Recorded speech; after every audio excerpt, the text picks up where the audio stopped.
Hello, c'est Arnaud de Vibrer son couple. Dans cette vidéo aujourd'hui, nous allons voir 7 signes pour savoir si tu es victime de dépendance affective ou pas. Alors tout d'abord, je voulais savoir au niveau de la dépendance affective si déjà tu t'en rendais compte. Parce que la dépendance affective, souvent, on ne s'en rend pas compte.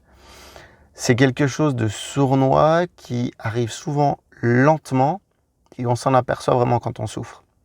Quand on souffre, là, on fait des recherches et on comprend ce que c'est la dépendance affective.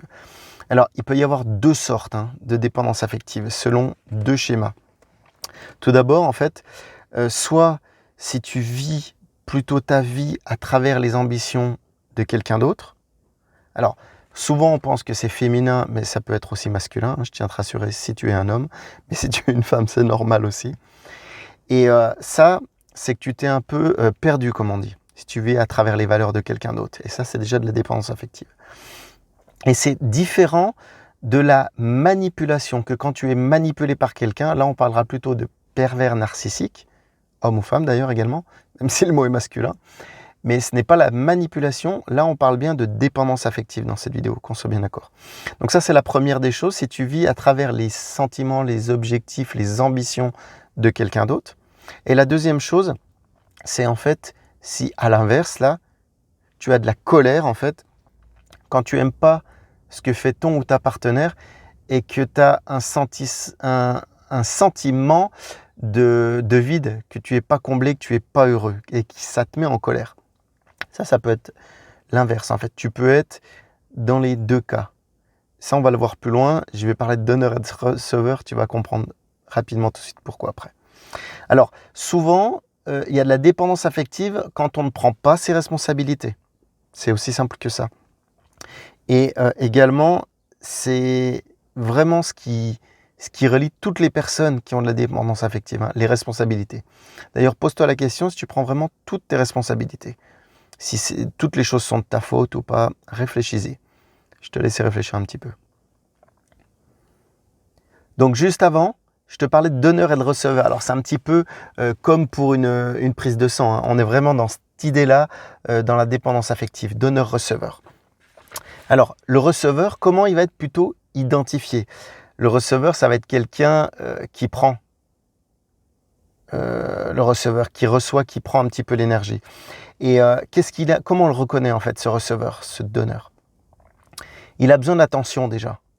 Ça, c'est quelque chose automatiquement qui fait même un peu de la colère. Comme on en parlait tout à l'heure, il a besoin d'attention, il a besoin de confiance. Il est souvent, donc, je parlais de colère, mais il peut exiger aussi des choses. Ça, c'est quelque chose qui se remarque assez fréquemment.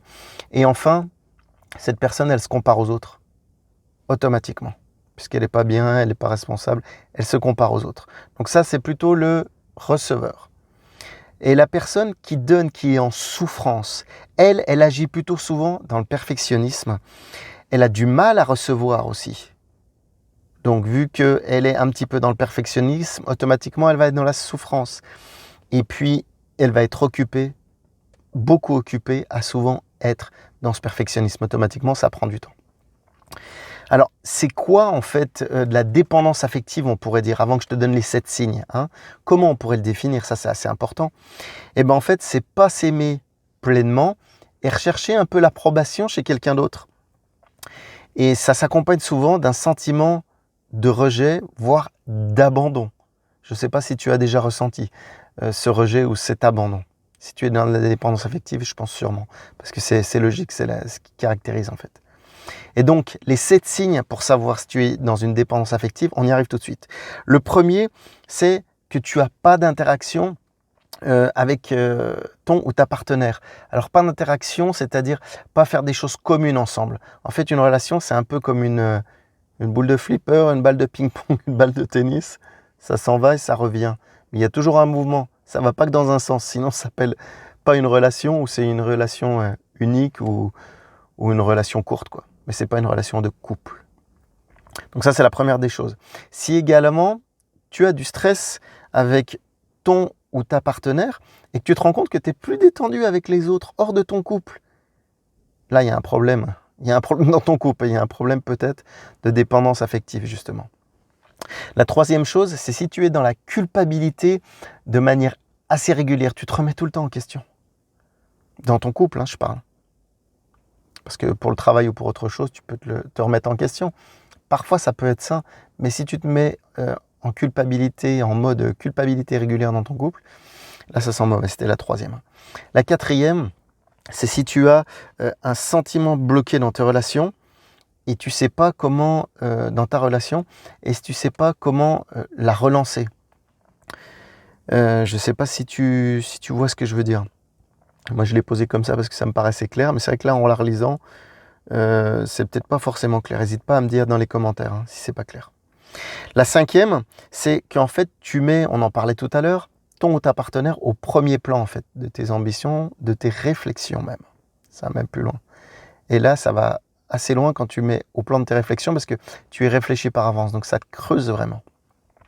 La sixième, c'est que tu te remets souvent en question, comme je disais, mais même une autocritique permanente.